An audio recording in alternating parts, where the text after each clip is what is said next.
అనంతపురం జిల్లా రాయదుర్గం పట్టణంలోని శ్రీ ప్రసన్న వెంకటేశ్వర స్వామి బ్రహ్మోత్సవాలు అంగరంగ వైభవంగా జరుగుతున్నాయి.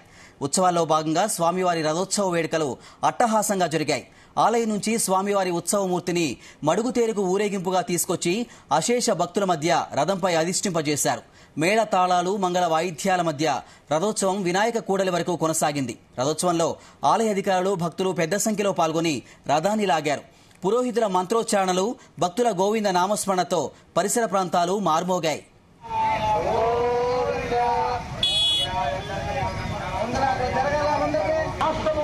మన జిల్లా, మన ప్రాంతము సస్యశ్యామంగా ఉండాలని భగవంతుణ్ణి మనసారా ప్రార్థన చేసుకుని ఈ రథాన్ని లాగాల.